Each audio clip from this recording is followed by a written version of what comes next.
So good morning and welcome to our online webinar, Technology Project Failure, How Strategic Projects Affect Organizational Performance. My name is Sarah Heffenden and I'm the Marketing Communications Manager at UKZN Extended Learning. So in case you are unfamiliar with us, we're also known as UEL, and we are the Continuing Education Unit of the University of KwaZulu-Natal, and we offer all the short courses on behalf of the university. So we have offered these webinars as we are on full support and compliance with the directive of a national lockdown, which was issued to address the COVID-19 pandemic. In order to embrace the changes, we launched a number of projects aimed at providing free access to learning materials during lockdown. And so these learning webinars are one of these projects. So our webinars will continue throughout September and will be offered once a week on Tuesdays at 10 a.m.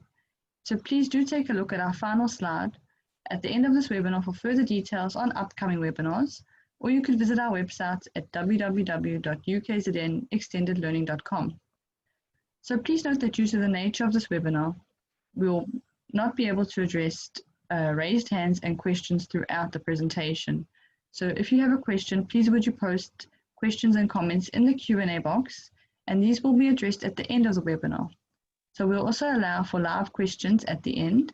So if you have a question you'd like to ask live, you can just raise your hand and we'll open up your mic so you can ask your question. So I'd now like to introduce you to our guest speaker for today, Marlon Moodley. So Marlon is the Managing Director of B2HA ICT Advisory. B2HA is an advisory firm working with clients in medium to large organizations in the public and private sector, and with institutions such as the Institute of Directors in Southern Africa and the Chartered Governance Institute in Southern Africa, formerly the CSSA. B2HA works with clients at board and C-level on technology governance, strategy, risk, and compliance. His academic qualification include a BCom from UKZN Pietermaritzburg campus, a BCom Honours from UNISA, MCom from UNISA, and MAP from WITS. Marlon also serves as a non-executive chairman and director of Power Matala ICT. So welcome, Marlon, and over to you.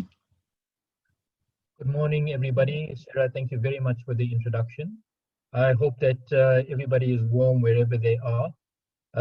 This is good morning from a cold and soon to be wet Johannesburg. So there's rain apparently forecast for today. So yes, Sarah, thank you very much for the introduction. And ladies and gentlemen, thank you very much. I hope that it's going to be a very, very enjoyable next 90 minutes or so. So in terms of Q&A, you're most welcome to put them into the Q&A box and to type them, and then we'll take them at the end. Or Sarah will open up the mics so that we will have a bit of a fireside chat towards the end in terms of your questions that you may have.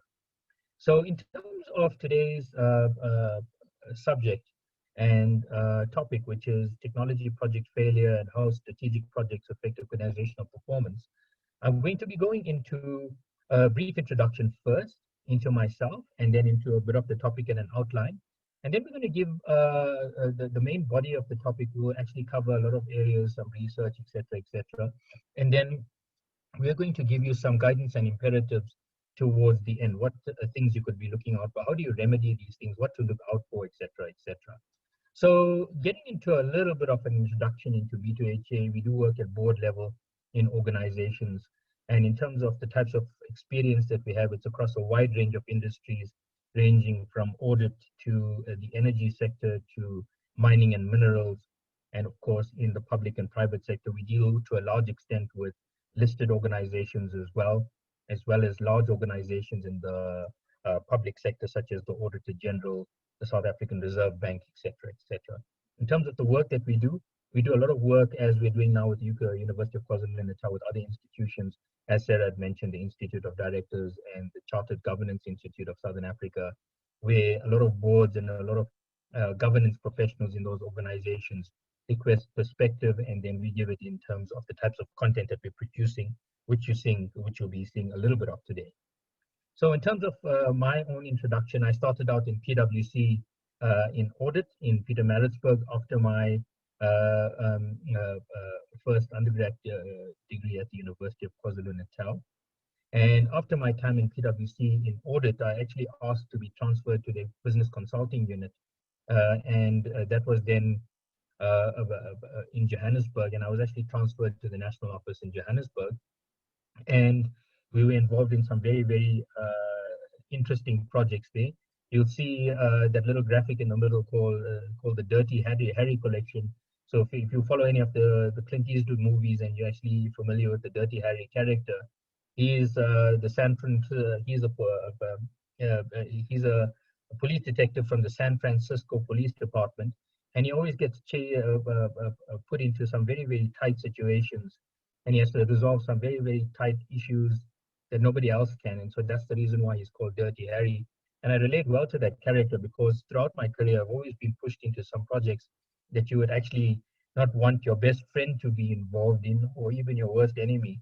But the thing is that even though you go through these things and nobody gives you any sort of hope for success, just with a lot of grit and determination, you somehow find a way to muddle through and you find a way to solve the problem. And that's actually been what has happened in terms of my career and with the people that I've worked with. I've worked with a number of very, very interesting professionals, very accomplished people, and I've learned a lot from them. And if it wasn't for them, I don't think I'd actually have gotten this far. But the thing is that in terms of the types of projects that you're going to be dealing with and that you've dealt with, it's a lot of dealing with people, dealing with tight situations, and working as a team to get through these. And I'll be talking a little bit about that. So after PwC, I joined Eskom, and this was now back in the mid to late 90s.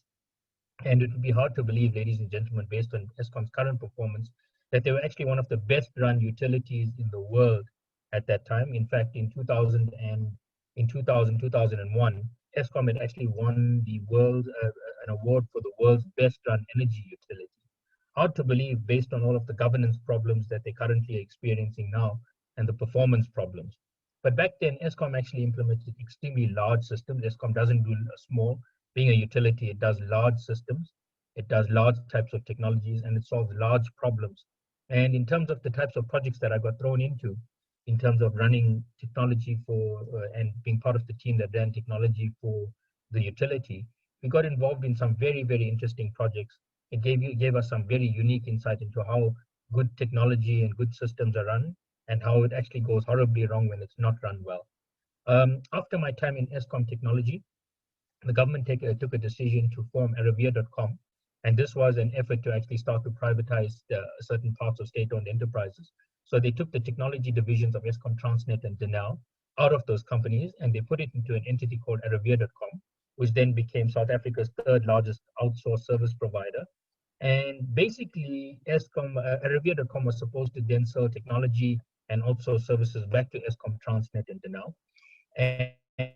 And I actually objected to the decision. I wrote a report on this to the electricity regulator at the time. It's currently known as the energy regulator, the national energy regulator, saying that this was actually going to be a very, very bad decision. It was going to affect Eskom in particular and Eskom's quality of supply. I couldn't speak for the other entities, but that in terms of when you outsource and when you take technology out of organizations, and then you actually need to then outsource all of that, and you then sell these services back, you're taking embedded systems and people out of organizations where they've grown organically, and you're expecting them to work in a different mode, and that actually doesn't bode well for the organization. Needless to say, when I did my master's, I did a full research dissertation proving that Arabia.com would fail, and sadly it did. And that was that. You're welcome. I think the research work is actually available online as well. You're welcome to read it via the UNISA School of Management archives. After Arabia.com, I was asked to join Harmony Gold. Harmony Gold is now, I think, the world's third or fourth largest gold mining group. And I was asked to join as the Group Chief Information Officer. It was a very privileged position, but it had some very, very interesting moments as well, especially when it came to a huge ERP implementation that went pear-shaped. I'm going to talk a little bit about that later on, but it was actually some seminal work that was done there to recover it. But I had actually joined at the time when they had actually started this project. I had advised against it because in terms of my experience with running large ERP projects, these things are not done where you rush these implementations. We're going to talk a lot about rushing and how you get things wrong when you rush these types of implementations.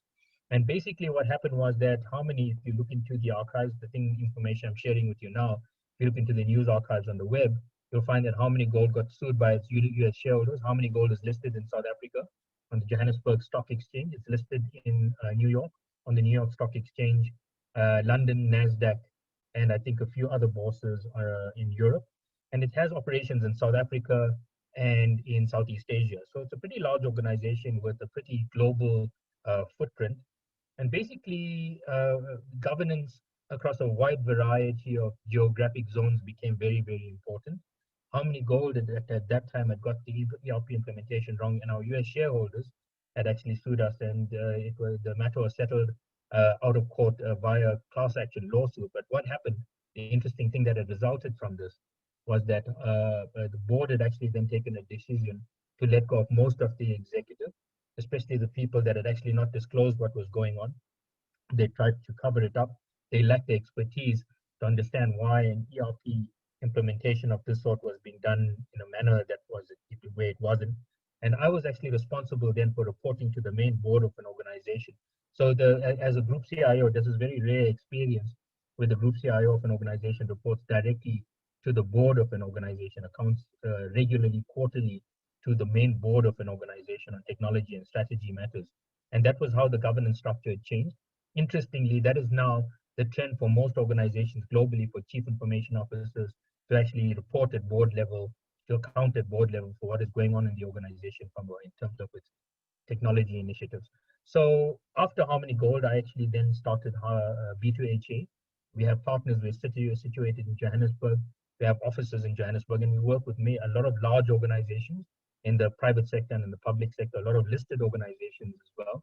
And basically, this is to guide the boards, to guide CXOs, CEOs, COOs, CFOs, CIOs, the senior people in the organization, and how to get technology governance right, to get strategy right, and to make sure that you don't actually do things that results in technology becoming extremely expensive needlessly for the organization. And basically, that's the point of this morning's webinar, ladies and gentlemen, as I lead into the next topic, in that if strategic projects, if large projects, if technology projects that have huge strategic and long-term implications for an organization go wrong, it can become extremely expensive. And these are things that actually are avoidable. A lot of the decisions, a lot of the things that are done in terms of how you run technology is actually things that when the failure sets in, it's actually avoidable, and you actually make life difficult for yourself and for the organization, and it becomes extremely expensive needlessly.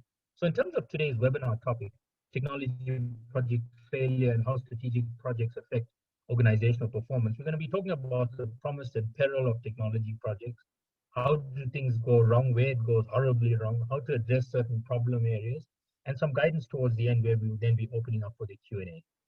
So on to the first segment of the webinar.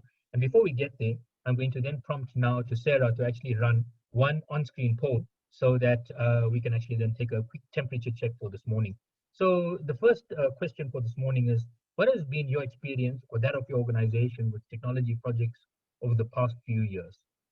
So these projects have always gone well. Here's the first option.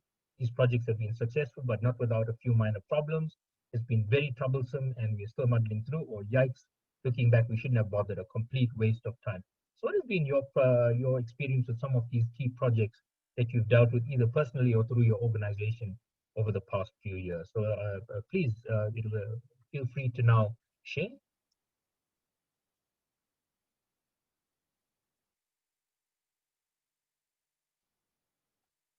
So Sarah, is the poll running? Yes, the poll is running. 31% have voted. Okay, so come guys. I think that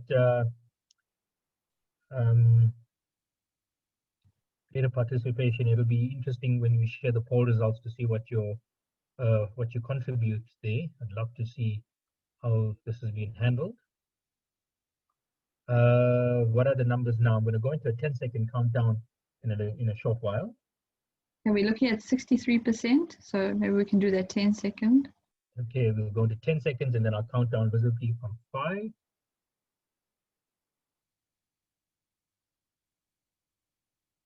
And I'll do a 5-second countdown now, which is 5, 4, 3, 2, and 1. And Sarah, I think we can close that poll and share the results. Okay, so what has been your experience with that of your organization with technology projects? How's it been over the past few years? So these projects have gone well, which is 8%. These projects have been successful, but not without a few minor problems, which is 38%. And 54%, it's been very troublesome and we're still muddling through.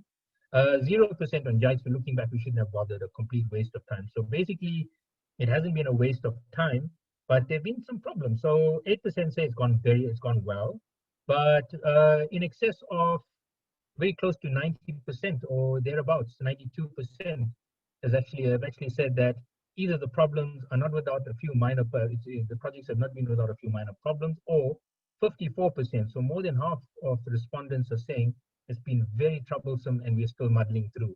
So ladies and gentlemen, I think the consensus is still there. You know, no matter how much of time we actually spend on projects, no matter how many projects we go through, somehow or the other, it still seems to be a problem in terms of where things go wrong. So I'm actually going to start with a very, very interesting quote.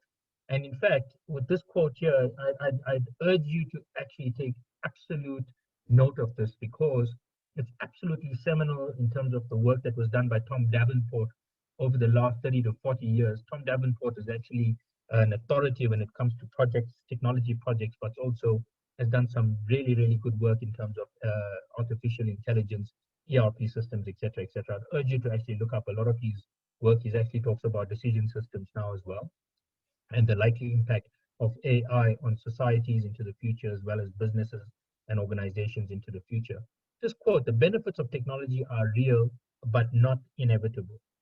It is actually a very, very deep quote, because what it talks about here is that the benefits of technology are there for all of us to see. There's always been this promise of where technology is, but it's not a foregone conclusion that you will actually get the results the moment the project goes live. So when you look through this quote where it says the benefits of technology are real, but not inevitable, what he is actually talking about there is that you set out on a journey to get a technology into your organization. You try to make it work through a project, and when you roll it out, it may not necessarily be successful or deliver the results that you're hoping for. So why is that? And when does it happen? So if you look at the promise of any technology, if you look at any of the projects that you've been on or that you've actually embarked on over the last few years, you go through the rigmarole of actually going through the project governance, you go through the documentation, the supply chain processes, etc. But invariably, when it actually comes down to trying to have true conversations about why you are actually doing the project, the stock standard reasons that come up are, yes, it's there for operational efficiencies, it will help and contribute to cost reductions in the organization, there'll be better quality of information available to decision makers, we'll improve customer service, we'll improve the availability and reliability of systems, we will be able to be better integrated across the organization, etc., etc. So this is the stock standard fare that you will see in most project documentation, you will see in most project justification documentation, etc. You will see on strategic projects in terms of the grand vision for what you intend to do. So it's more of a blah, blah, blah. You know, you've heard it all before. It's very stock standard stuff. It's almost cut and paste from templates you've used before. However, if you actually look at how these projects actually turn out in reality, the statistics globally, and that's not much different from what you've actually said this morning in terms of the first poll, is that the statistics globally, and this is now from the Standish Group's Chaos Report issued in 2011 and 2013, and believe me, in terms of other reports that are similar to this over the past few years, it hasn't changed much. If anything, it's actually gotten worse. So some of the key projects, and this was actually republished by the Boston Consulting Group as well not long ago, and 60 to 75% of projects are either stopped, or if the project is actually pushed to continue until the end, you end up with incomplete functionality. So basically what happens is that 60 to 75% of projects are either abandoned somewhere along the way, or if you keep on pushing because you think that this is really going to add value, what happens is that because of the way in which these projects have started off, the way in which they were actually managed throughout, something happens along the way, and when you finally roll it out, it actually doesn't live up to the promise that it was intended to. Even worse, still, 90% is usually if projects get to the start point once you've gone through the the project processes and you're now getting to going live, 90% of projects actually fail on the first time in terms of implementation. That is a shocking stat. And you'd think that over a number of years, as we mature technologies in our organizations, as we get more used to and more accustomed to using technologies in organizations, we'd get better at it. But the stat seems to somehow be either in some cases getting worse or no better than it was previously. So failure on large technology projects, when you actually look at these stats, and if you actually look at between, as we transition from this slide to the next, what happens when when things are abandoned or under-deliver against expectations, or there's outright failure on the first attempt, and that being 90%? Where does it go wrong? And in terms of this graphic here, I haven't put that here by accident. Sometimes there's some common sense issues that are neglected by organizations, and you'll be amazed at the way in which these things take place. So if you have to look at failure on large-term projects, and if you have to look at often, what are the big key issues to start looking at, and we'll start delving into a little bit of this later on, and even during Q&A, is that your approach will determine the likelihood of success, and often it entails having a sensible approach, being sensible, using common sense around this, and having a proper understanding of what's being done. And ladies and gentlemen, there's a little quote that I put here that if you want to win a horse race, first you have to invest in a good horse. So some of the common sense things that are done that actually contribute to project failure are the things where people and organizations make basic mistakes. So if you look at this comparison between one four-legged animal and the other, if you want to run the Durban July and win, and let's say, let's take a quick example of it's now COVID-19, most horse breeders and the thoroughbred horses in their stables are now unavailable as a result of the pandemic. Everyone's protecting their prized assets. So the next year's Durban July is going to have a considerably watered down field. So you get approached because people know that you also invest in four-legged animals, and they say, look, we don't have a field. There's probably only 3 or 4 horses that are going to be competing. Wouldn't you like to come in? It's a little bit expensive as an entry fee, but if you win, you could win big. And basically, you approach this as okay, I don't know anything about the Durban July, but there's four-legged animals, and if you enter one, and if the odds are stacked against you and you win somehow, you could win big. And so basically, what you do is that you decide, well, we're going to do it cheaply and we're going to cut costs. So the asset that we're actually going to be using for this is the one on the left-hand side as opposed to the one on the right. So the basic common sense things that happen on projects, ladies and gentlemen, is that the basic things are neglected. So if you want to win the Durban July, the rough stat is this: you've got to have a four-legged animal with short ears and long legs.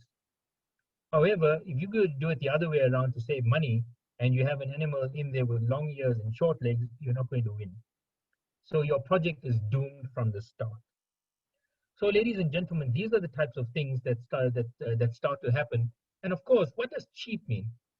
So when it comes to starting out cheap, it's not necessarily just cutting costs, it's the mindset with which you start. So if you start the project for the wrong reason, you're getting off to a bad start. If you're starting to say, well, we need to do this cheaply and we need to get the lowest cost bidder in terms of your supply chain process, you're getting off to a bad start.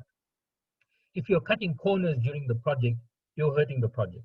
If you're investing in the wrong type of technology and you only realize this as you start the project, as you go live, you're in deep trouble. If your buy-in and communication and if your soft skills are poor, you've got a problem. And of course, if your implementation partners are of poor quality, and this goes back to the low-cost bidder, if you have a poor implementation partner, the quality of the implementation is going to be poor. So ladies and gentlemen, if you have to look at some notable Pear-Shaped projects that have happened over the last few years, Woolworths Australia is a very notable example. They actually had a very, very reliable organic in-house system, and they decided to move to SAP. And basically, there were good reasons why they had to move to a new system. The in-house system was now starting to run a bit long in the tooth, but it still worked pretty well. However, when they went to SAP, it actually started to hurt them. The project was doomed from the start. And because of the frustrations that were caused over a 5-year period, Woolworths Australia started to lose some very, very good technology people to industry because people said that, look, this thing is just not working. We're flogging a dead horse, no pun intended from the previous slides. And they decided to move on. And this thing just started to hurt the organization more and more. Harmony Gold I've talked about, where they moved from a computer associates product which was a computer, which was a pure, small, tiny little accounting system to an ERP system. The organization, in terms of understanding what it was getting into, neglected to know what the basics was, the difference between an accounting system with small supply chain modules and an ERP system, which integrates your whole organization in real time. And this is what we had to go through. I had to go through an education process with the board and the organization to say that, look, this thing has failed. We're now at ground zero again. We're going to start this thing again, but we need buy-in and education across the entire group, especially in South Africa, 13 companies in the group, just in South Africa alone, about how we're going to be doing these things, and this is how we do this. Revlon moved from an Oracle and MS Dynamics AX system to SAP, also a problem. One of the notable ones is in the auto industry with MG Rover. This is now back in 1999, 2000, 2001, 2002. They had actually used a very, very good bespoke Unipart system from a company called Unipart that also provided their parts and logistics.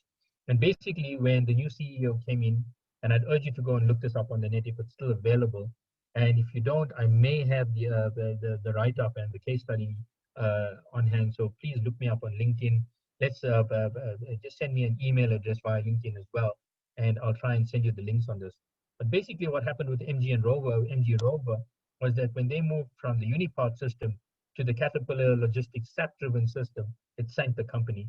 Things got so bad that in terms of MG Rover's global network of suppliers, you actually couldn't get the right parts to the right dealers on time if you had a problem with an MG Rover product. So in other words, there were examples of where somebody had been involved in a little accident in the rain, and when they took the car into the dealer, or when the panel beaters actually sent in for bumpers and front assembly for the front of the car, they got back a gearbox. And basically what happened was that it was so bad that parts dealers and Rover dealers, MG Rover dealers across the world, had to go to their respective factories to go and actually look through for the parts that they were looking for. That is how bad the system had become. It was an absolute disaster, which then sank MG Rover. The rest is history, as you know, because parts of Rover were then sold to BMW. The other parts were sold to a company called BAIC in China. And now if you see BAIC products on the road, they are also selling Rover products here and there in South Africa as well. So this had actually decimated a company that had actually been around for the better part of about 60 to 70 years in the United Kingdom. BMW had a supply chain problem with SAP that actually halted their ability to supply parts globally because of their migration from a previous system to SAP. So it started to hurt supply chain there as well. Some other notable ones you have heard of in the news lately is the Unemployment Insurance Fund's U-filing system, where people who have actually been filing for benefits, etc., have not been able to. I just put this little snapshot over here from Cape Talk, where they talk about the online UIF filing system causing a headache for users.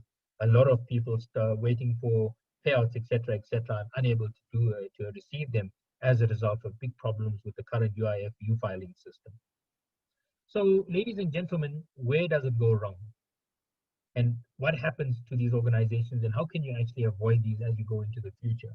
So some notable things that I'd like to share with you in terms of these things. And this is now some of the brief information that we actually will talk about a bit later on as well. So when it starts with system failures, it actually starts with people issues.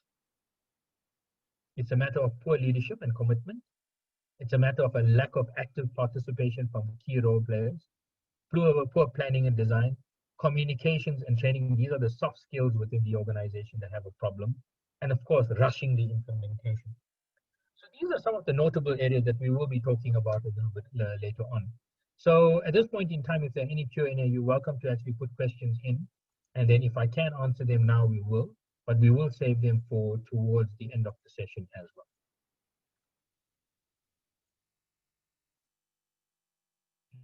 Sorry. Just had a little bit of a skip here on the slides. So in terms of taking these people issues a little bit further, and when it comes to how these impact on the organization, the poor quality in terms of implementation partner, the choice of implementation partner. Now, this is not an algorithm that you actually pop into your supply chain system and it comes out with we recommend implementation partner X, Y, or Z. This is actually an active decision by an organization about who it would choose to actually have running its implementation. So these are people decisions again. Then, of course, the way in which you approach and getting a system into an organization. Now, ladies and gentlemen, in terms of this little quote that we've got, you're seeing the system as an IT system and not as a business tool. Now, what generally happens with boards of organizations is that they automatically go into its IT system. When is this new IT system coming in?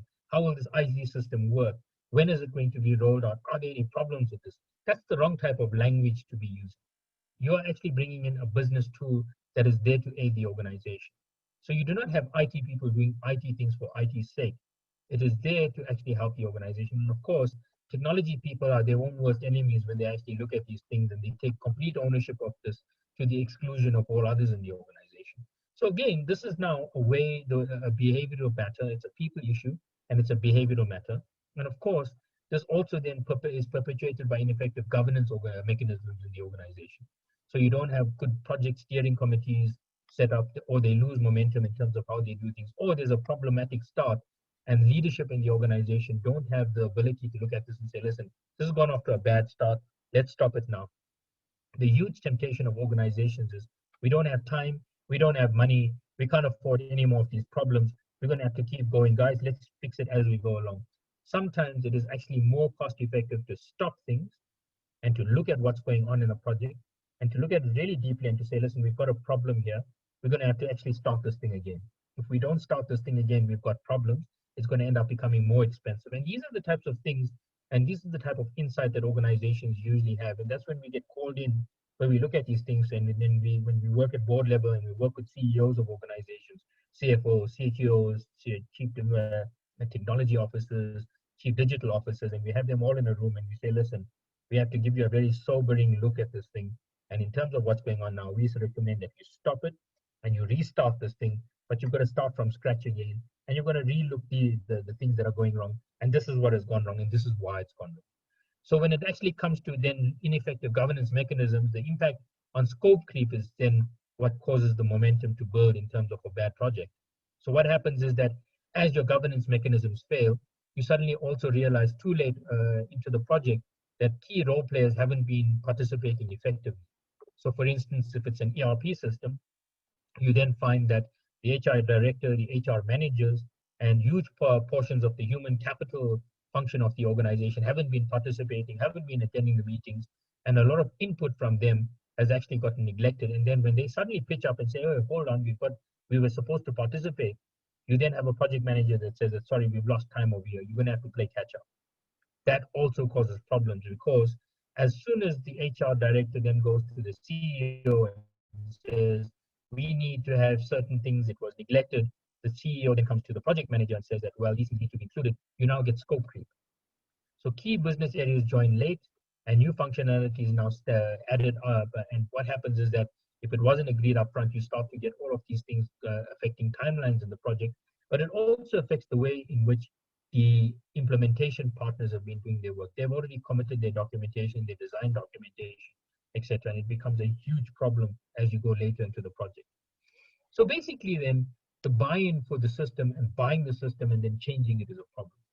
So you have bad buy-in, but the system that you've actually invested in, the system that you've bought has a problem. So basically, I put in a little bit of guidance over here, and we're going to be talking about it a little bit later on in terms of avoid the C word, which is customization. Customization creates chaos. The big problem here, ladies and gentlemen, is that the moment you invest in a system, it could be Oracle, it could be Microsoft AX Dynamics 365, it could be SAP, it could be Info, it could be any one of these. The problem is that the moment you buy it, you then start having key and senior people in the organization saying, yes, it now needs to be customized for our processes. So if you're a financial management process owner, a supply chain process owner, a human capital process owner, you then say, well, we need these things done in this way, and these things now need to be customized for us because we do things in a very unique way around here.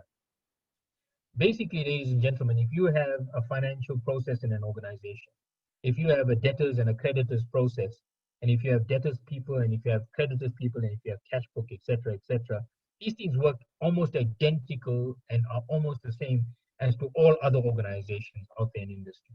The only thing that's different is the way in which you choose to use that information for reporting purposes. The process itself is the same. So what happens is that Oracle and Microsoft and SAP and all the other vendors around the world, IFS, etc., all of these organizations, they actually look at how their customers do business. And so they standardize these processes into their software. And what they do is that they allow you to then personalize certain aspects of it. But what they want you to do is to make sure that you get the benefit of integrated, the integrated nature of the software. So in other words, all of your supply chain processes must integrate to finance, must integrate to human capital, etc. So the way in which you avoid customization is to make sure that you get to standardization. Standardization means that you don't design the process or you don't customize the software to fit your processes. You actually design your processes to fit with the software.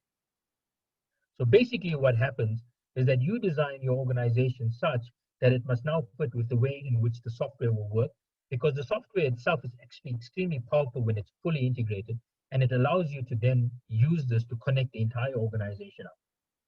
So instead of doing customization, getting the software to suit your processes, you get your processes to fit the software. You design your organization and its processes around the software such that you get the benefit of the power of it. So when you actually look at a little closer at these problems, what tends to happen is that you tend to have a very problematic mindset. So what is the mindset going into these projects when you're about to buy these things?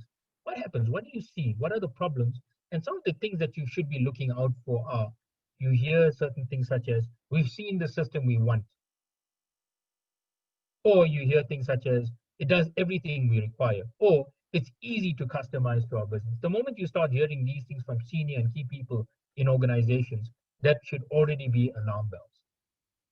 More warning language is IT is too technical, the systems people must get it done. Or user training must be kept to a minimum, we just don't have time or budget.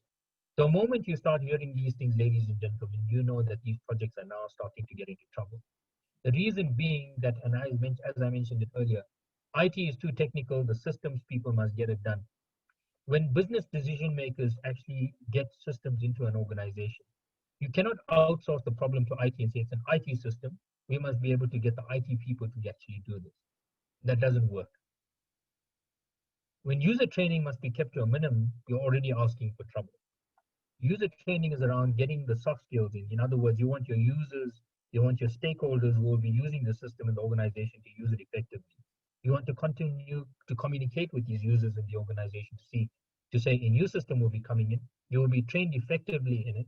The old system that you've been used to using for the last 11 years or 15 years or 20 years will now have to be phased out. So ladies and gentlemen, always bear in mind that when users in an organization, debtors clerks, creditors clerks, etc., people that are using the system to process information have been used to using systems in one way.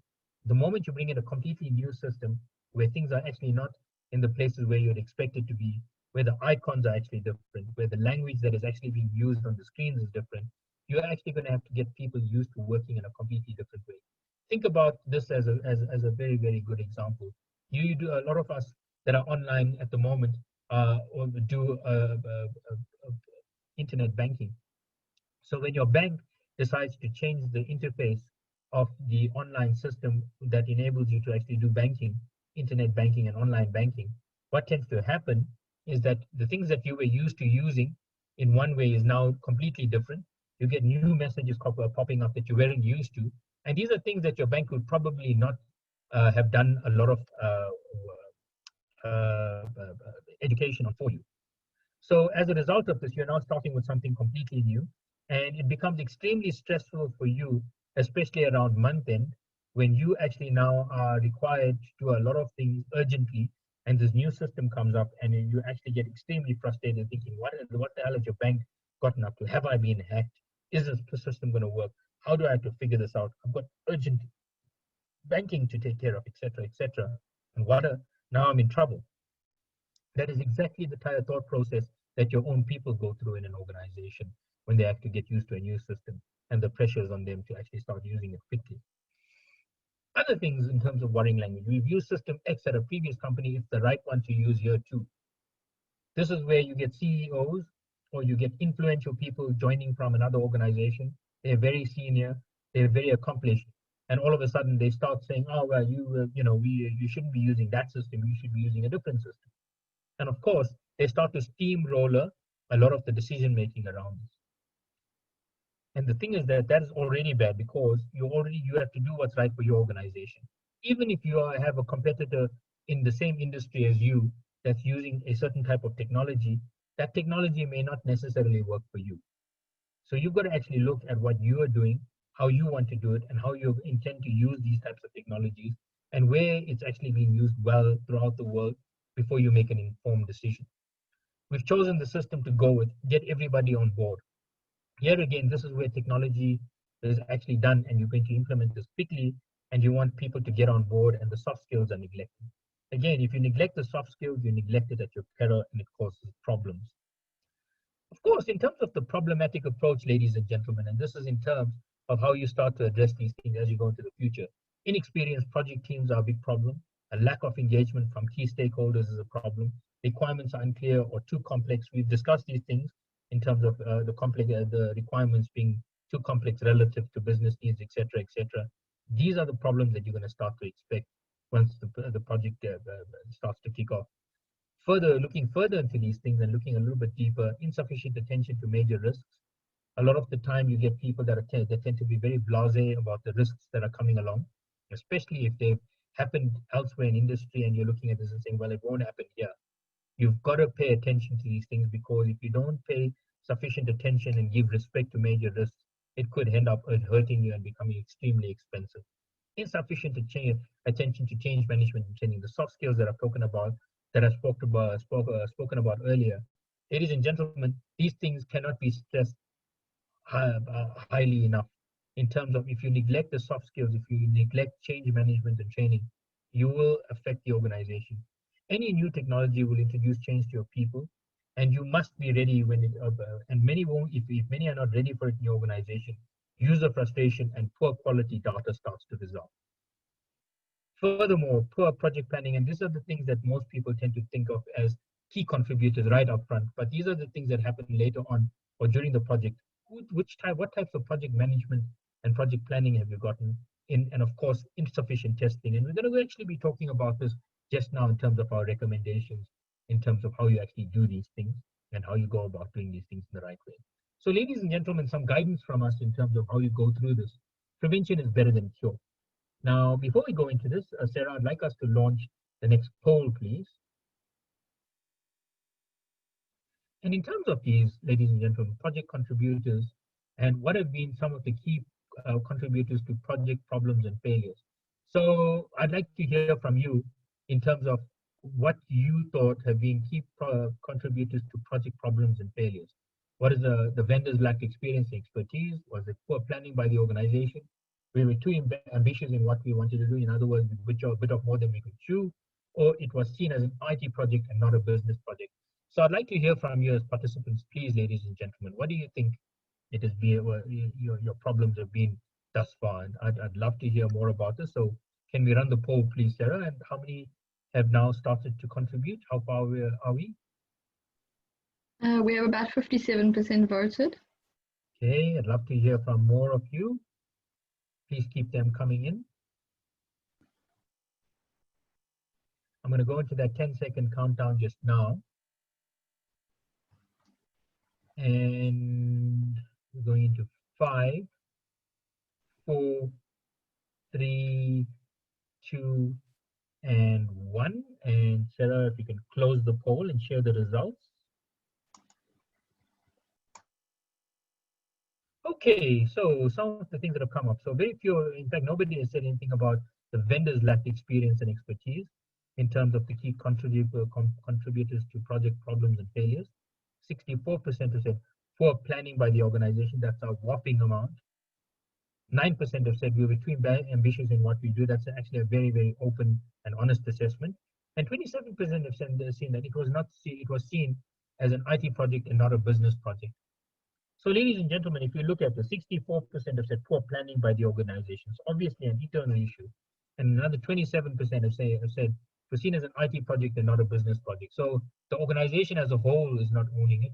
They're looking to it and saying, well, it's a technology issue, it's not a people's issue.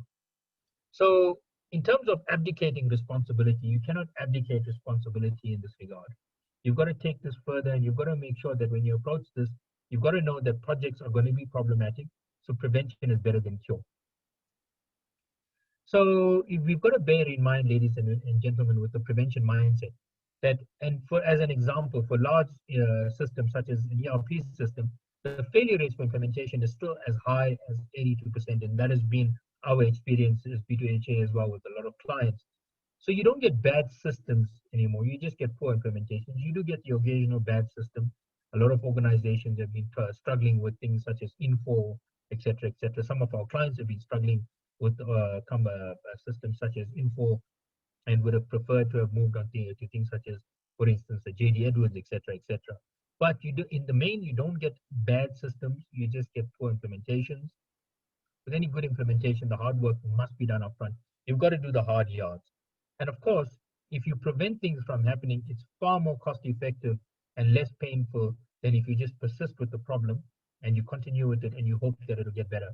The analogy to use here, ladies and gentlemen, is that if you fire an arrow at a target, if you're already not firing at the target, or if you're already firing away from the target, it's highly unlikely that the arrow will actually hit its target. If anything, it's actually going to travel further and further away from its target. So by the time it finally lands on something, it's actually going to be far away from where you intended it to be. So no project is going to self-correct. You hardly ever hear of these things unless by some sort of miracle. Projects are not going to self-correct by themselves. Once it starts going wrong, it's going to continue to go wrong, and it just atrophies more and more. So you've got to do the hard yards up front. You've got to actually do the very, very good hard work up front. It's better to go slow with planning and design and understanding what you're actually buying and why you're doing this and what you're doing and what it's supposed to do for the organization. So if you have a number of systems that are not integrated, it's bespoke systems, it's old technology, etc., and you want to bring in an ERP implementation, for instance, or some sort of system to integrate the whole organization, you've got to understand that certain departments that have been working on their own for a long period of time are now going to be more transparent. And these organizations will now need to share information which will now be seen by everybody else, etc. So what happens is that you are now there to create a cohesive whole for the organization. So what needs to happen further upfront is to actually communicate to people that, look, these are the types of things that are going to start to happen. This is what how it's going to affect your departments. This is how we are going to be doing these things. This is what the benefit for the organization is. So you've got to understand why you're buying, what you're investing in, and how it will actually drive you further into the organization and what the benefits will be. So you don't talk about the features, you talk about the benefits of what's going on. And of course, the organization must drive the agenda, not vendors. So if you get vendors in, obviously they will tell you what you want to hear, but not necessarily what you need to know as a business. That you've got to figure out for yourself. Again, and I cannot stress this enough, this is not an IT system. It is a technology tool for the business that is supposed to be there to better integrate the organization and to introduce all the other benefits of better quality information for better quality decision making, better reach to your customers, reaching out and helping your customers to have a better quality of service, etc. It is not an IT system, it is a business tool. And of course, ladies and gentlemen, when you manage the hard yards up front, you've got to be realistic about timelines. If you rush it, you're going to have problems.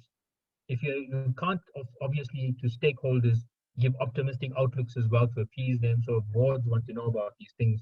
And if CFOs and CEOs say, look, we don't have time, we don't have money, how is this going? You cannot, you have to resist the temptation to say, yes, don't worry, it's on time. We know how to cut corners to get these things done faster. We will save you time, etc. If things are going to be delayed, if it's going to cost a certain amount of money, don't hide it and then sugarcoat things in order to get the project signed off. You've got to be upfront about all the key issues. Otherwise, you're setting yourself up for failure. So in most times, and I'll put you a little guide in terms of a rule of thumb, most organizations, when they embark on these technology projects, the big challenge that they have is that they often underestimate the time it's going to take and how much it's going to cost. So if you get a project and you've seen the costing and the timelines, ladies and gentlemen, a good rule of thumb is to triple the original timeline and to then double the budget figure, and then you'll arrive at a realistic cost and how long for the system and when it's actually going to be rolled out. So you take the timeline and triple it. So if they say, it's going to be done in 12 months, you can easily bet that it's probably by the time the system is working properly and is being vetted in well and is adding value to the organization, it's anywhere between 18 and 36 months. If someone says 12 months, bet on 18 to 36 months.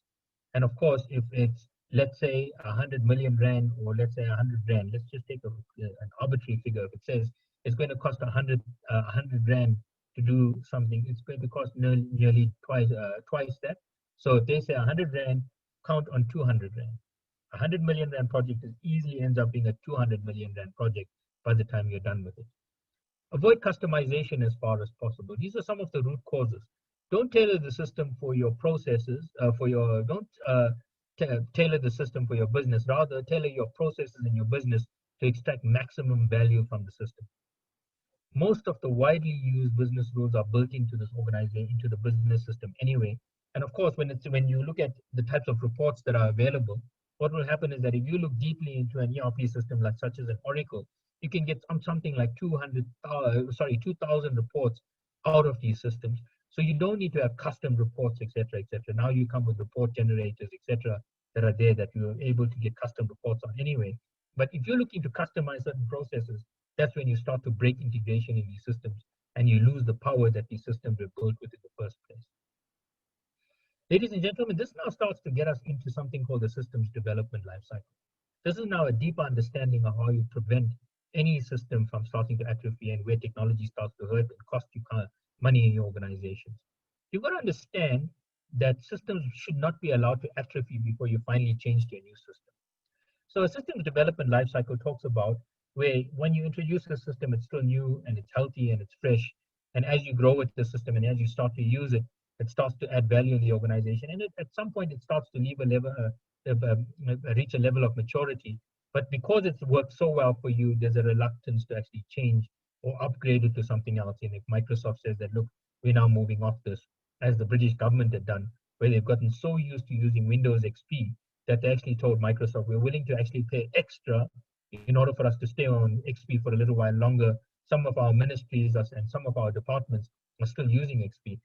Basically, what had happened was that was actually a key contributor to why the British government had actually gotten hacked so often, was that they failed to actually upgrade to what the manufacturer was recommending. And they started to stay with it for too long. And once you actually get into the process of decline and you then make a decision to start getting a new system, by then it's already too late and it becomes very expensive. So some of the crucial things that I'd say over here is that you've got to stay ahead of the curve and have crucial conversations in advance and have your organization's people talking to vendors early. Ask them what's coming along. Have these conversations about how you're going to actually be doing these things, what technologies are coming along. Stay abreast of these things because then management as a whole need to actually start to make decisions well in advance. So you need to actually then, if you look at a typical organization, if you look at what your digital strategy would be, etc., etc., you actually have constantly projects coming into the organization. They then get rolled out. You introduce them into the organization. And then as some of these projects won't go well, and you may have to then cut them quickly and move on, or you will actually then work well with these things, and they will then eventually go through an upgrade cycle. So you've got to constantly stay ahead of the curve so that your systems are constantly healthy and it's contributing to the organization. Where your systems start to require attention and when they start to actually reach a state of poor health, you're going to start to suffer as an organization. So you've got to attend to these things upfront. So ladies and gentlemen, as we reach now towards the conclusion and some guidance over here in terms of the SDLC and the project methodology, your SDLC works very, very closely with your project methodology. So basically, if you look at this graph and if you look at the slide, you look at the slide that I've shown earlier, and here you've got your system development lifecycle, et cetera, et cetera. And as you see, systems will atrophy and they need to be replaced at some point in time. That then translates into, so how do you do it? So the graph on the left is this is what happens in your organization with lots of technology. On the right is this is how you actually go about making sure that you have a healthy SDLC, a healthy system development lifecycle by having a good project methodology. So some guidance then before we go into our fireside chat and some questions from the attendees today. And if you have to then go into the project methodology, this is B2H's proprietary project methodology. But if you look at it closely, you'll see that it takes into account best practice from lots of organizations around the world and lots of industry best practice and standards. So what happens is that you've got to have upfront an understanding of why do you need what you're doing. If you're about to embark on this technology, why do we need it? We're about to actually take on Oracle or SAP or Microsoft X, Dynamics, etc., etc. Why are we doing these things? What do we do and how will it actually benefit the business? So before you even go into actually doing the systems analysis and systems design, etc., and then you go through all of the wonderful processes that rolls out the technology, there's a whole lot of hard work, hard yards that need to be done upfront right here. You've got to go through your governance process and approvals, of course. You've got to go through the technology evaluation panels. You've got to go through the relevant supply chain processes. You've got to go through the RFIs and RFPs, etc. And the thing is that when you do these things, you've actually got to then understand that even though these processes are important, it is not a substitute for common sense. So you've got to understand the problem. You've got to start to discuss the problem in the organization with all stakeholders. And then you actually start to arrive at a picture. So this is what we need to actually take us further. We need a technology that does this. So you, at this point in time, you're not saying here we need SAP. SAP is the answer, and SAP will answer all of our problems, and it will take care of all of our problems. You cannot have that type of conversation. What you're going to be talking about here is what is our organization struggling with? Where is it struggling with it? Why is it struggling? What has contributed to us currently being in the room talking about these? And then you say that, okay, fine, we've got an old piece of technology, it no longer works for us. What do we need? Again, you can't say we need Oracle or SAP or Microsoft. You're actually having a conversation around what will we need to help us to become a better organization. Once the business has contributed to the types of requirements, and these are very, very high level, it's fairly easy to do if you have good facilitation and good experienced professionals that are able to do this to advise the organization. These are things that usually happen via something called a joint application development process, or JAD. A JAD session, and this methodology was developed by IBM in the late 70s. And it's very, very seminal work that was done by IBM, because what it does is that it's a very common sense, practical approach for understanding what you need. Once you've got your JADs done and you've documented why you're doing these things and you've made a decision to establish your project governance processes, you then start to go through the various project committee protocols, and you now start to set up this project committee, and it becomes a project steering committee that is then accountable to the structures within the organization about how you're going to do this. This is where project planning, etc., comes in. Now, the guidance that I put on the side here, ladies and gentlemen, is that if it's not done properly, it will sink a project. So if you're not consulting with the business, if you're not having good, honest conversations about why we are doing this and documenting at a high level, you will sink this project.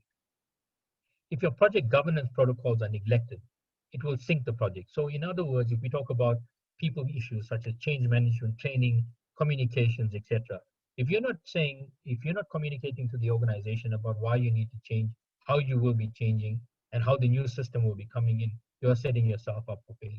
It's only once you actually set up these good committees and protocols and governance mechanisms, and once you've actually established that these are the things that you've now agreed are now going to take you further, you've made a decision, that you then move into building the system and implementing it. Most organizations skip to this stage upfront. Now, of course, there is what you hear of. So I've talked about waterfall, which is now the more comprehensive process, and the agile approach, which is where organizations need to constantly develop stuff. Now, these approaches where you actually do very little consultation with organizations giving brief inputs, and you're constantly developing new pieces of technology. This is in an agile environment where you're a technology-driven organization. You're constantly releasing new types of software and value to your customers, and you want them to play around with it. These types of approaches are recommended, for instance, for a bank or an insurance company where you're constantly testing in the market what works and what doesn't. Now, if you're like a traditional manufacturer or a retailer, you don't want to often do these things in such a short manner. You want to be more measured in how you do these things. Obviously, more ways of doing things will obviously come here, and you set up a different division for doing these things. But everything has its time and place, and you've got to establish for yourself where you fit. Of course, all of these things you must insist on being reviewed in order to prevent project failure.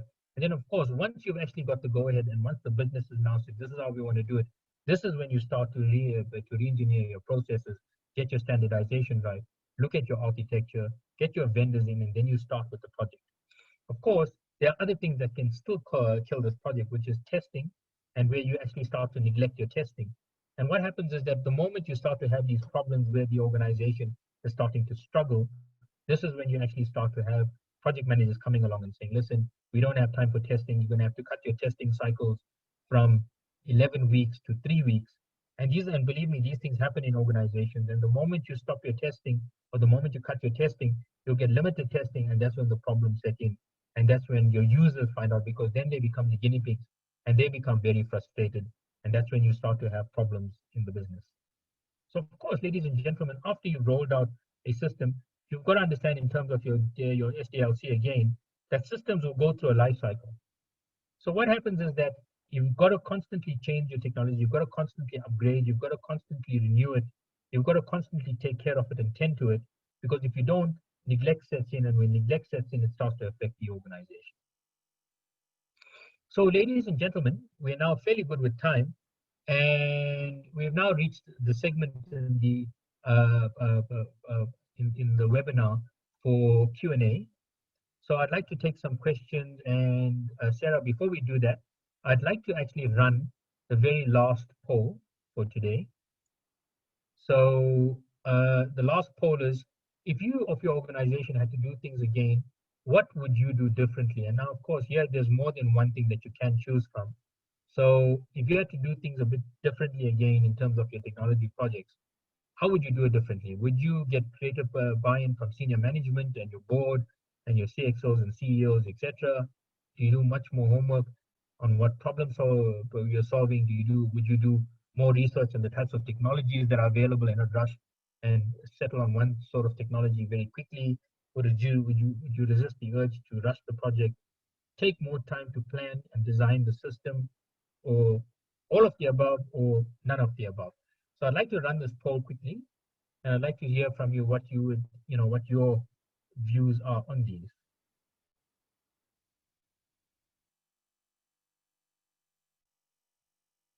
So Sarah, how are the poll numbers coming in? We have 83% who have voted. Okay. So I'm going to go into a 5-second countdown, and it's 5, 4, 3, 2, and 1. We can stop and share, please. Okay, wow, excellent. So 10% have said greater buy-in from senior management. Another 10% have said do much more homework and on what problem we're solving. More have said do more research on the types of technology available. Research, resist the urge to rush the project, take more time to plan and design. And 60% have said all of the above. So 40% have said, in segments, buy-in, etc., etc. But 60% have said we would actually do all of the above, a more comprehensive approach. Nobody has actually said none of the above. So thank you for that. So, ladies and gentlemen, from this, it actually seems fairly obvious that the issues that we are experiencing in this organization, in terms of the types of project problems that I experience, is that the problems are now such that it needs to be, they have a very, very holistic approach. So I'd like to open up the mics now, and if you raise your hand, we will take some questions from the attendees. Okay, Marlon, we do have one question from Vusi. What seems to be the challenges with the SAP system? Vusi, a very, very broad question. With systems such as SAP, they're extremely complex technologies. They are very, very highly engineered, well-engineered pieces of technology. So the thing is that when you implement something like SAP, you've got to plan extremely well in advance. You've got to know what you're buying. You've got to have the right people involved, and you've got to actually implement this thing extremely well. So to a large extent, and again, it comes back to things such as customization, etc., etc. The organization will actually buy SAP, and when it's implemented, SAP will actually then guide you with technology vendors and partners that will then guide you on how to actually adapted for your organization. So SAP has built-in parameters that can then be tweaked and adapted. And once it's rolled out, it should work fine for the organization, assuming that everything that it has adapted for you is now being used by organizations the right way. 90% of organizations don't use it well. What they do is that they start to fiddle around with it, or they start to ask for things such as exit, so they start to customize. And exit is where you actually have the organization looking at how it wants to do things for itself, not looking further into it and saying, well, can we actually get more value out of this? And basically what happens is that the moment you start to customize, you break the integration, and then you need people that must then program to actually reintegrate it back. And once you break the integration and try to reintegrate it with coding, it starts to struggle. And that's when you actually then say, well, SAP is the problem. SAP has been is a very poor quality solution. When in fact the organization itself didn't work with this thing well. It's like actually buying a very fast car. You know, you go to a dealer such as an Audi dealership and you go and buy an Audi R8. And basically what happens is that after a few days, you write it off on the road one evening when you decide to drive it extremely fast and you actually have an accident. And the thing is that Audi will actually tell you, look, if you buy this car, before you take ownership, there's a mandatory advanced driving course that you have to go to that is included in the price. It's at the Kyalami circuit, and then you have an expert driver that is assigned to you, and he will then take you around and he'll show you how the car works, and you then get to drive around the circuit. So if you don't do that upfront and you say, I don't have the time, I don't have the patience for this, I want my car now, I love this car, I want it now, you're asking for trouble. You've got to take the time and go through the processes in order to do this. I see another question has come up by the Q&A. Is it not better for your system to be developmental and have a step-by-step implementation approach? Pilo, I'd like to have a little bit more detail on what you're getting at there. But if I understand your question correctly, what you're saying is that shouldn't we go by it step by step instead of biting off large chunks of this and biting off more than we can chew? If that is what your question was intended, if that was what the nature of your question was, then yes, I actually agree with you 100%. Do it step by step, go slowly, especially if you've never done this before. If your organization has, like for instance, Woolworths Australia, if they had an in-house system that worked very well, a bespoke system, figure out step by step, start in small increments to get in a new type of technology. Do your homework thoroughly first, see how the small technology works, spend in small little tranches and then go for it. A good example, and this is now in the news, you would have seen this from 2018 or so, Standard Bank issued reports, it was covered well in the media, where they said that we've actually spent, we've had SAP for almost 20 years, for almost 18 years. And in 18 years, we've spent 20 billion Rand on the system, but we're not sure if we've got 20 billion Rands worth of value. So that's actually a very sobering assessment of Standard Bank's own view of their investment in SAP. Now, many years ago, this was now around about 2000, 2001, 2002, somewhere there, I was actually asked by one of Standard Bank's senior executives. This is a gentleman by the name of Herman Singh, he's a good friend. You would have heard of Herman Singh. He just released a book called Devolution, so you're welcome to actually look it up and have a read of it. It's actually an extremely good book. And he's actually talked about should we have gone with SAP? He was at Standard Bank at the time. And I said that should we go with SAP? The guys are thinking about it. What's your view on it? And I said my advice to him straight out was, look, if they intend to roll this thing out to the rest of the organization, you've got a problem. Take this thing, stop the process, take a good step back and understand why you're doing this. There are many other types of technologies out there. Infosys have Pinnacle, etc., etc. You should be looking at that. Don't actually go and rush into this thing until you've done your homework on it. And sadly, as you see, the proof of the pudding is in the eating. 18 years later, they say we spent 20 billion Rand, so the cost kept mushrooming, and the implementation didn't go well initially as well. They had lots of problems with the implementation. So I hope that answers the question, Pilo. Before we continue, I'm just going to launch the final poll where you can just rate the session for today, and that will be in the background. So, Pilo, if you did want to elaborate on your question, you're most welcome to raise your hand and we can open your mic and maybe you can give the specific example. But otherwise, any other questions, please either Yes, type them in the one, Q&A box or raise your hand. We do have one from Sibongani. yes.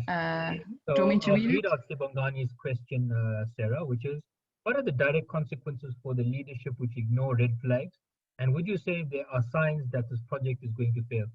Sibongani, good question. When leadership ignore the red flags, it becomes extremely expensive.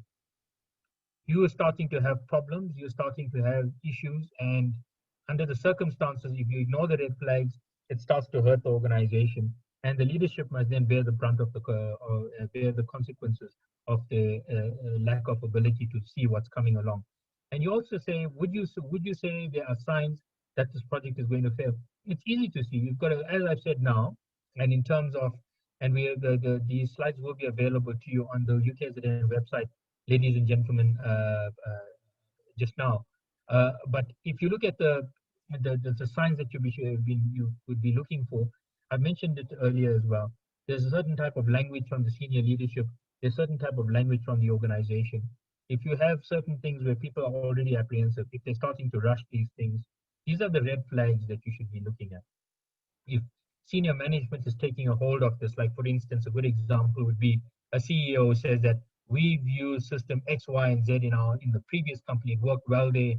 And in the board meetings, they say, Madam Chair, I recommend that we go this way, and I will make sure that the organization runs this out. And if you have a board that is actually not clued up with these things, and a board that should be saying, whoa, whoa, whoa, before you do that, let's get the whole organization to contribute to this. This is what a very, very good board ought to be doing. The moment you actually ignore those kinds of things, you've got a problem. So these are some of the red flags that you should be looking at, ladies and gentlemen. Sibangani, I hope I answered that question for you. And Mpilo, if you need further elaboration, please let us know. Are there any other questions? Is there any questions that you would like to raise via the mic? You're welcome to then take it via the mic as well.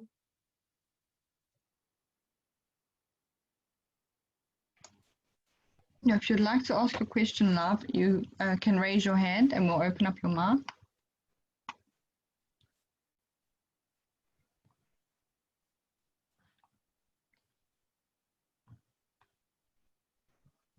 Otherwise, if you would like to learn more about what Marlon is talking about, or you would possibly like to host a similar webinar for your own organization, you're welcome to contact either Sindiswa or Venosha.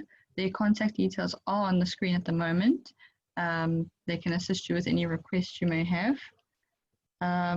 There's no more questions coming through at the moment, but if you do think of something at a later stage, you're welcome to email us, and I can forward the questions on to Marlon. When we send out the email this afternoon with the link to the website, there is an opportunity for feedback or comments, and you can always type your questions in there.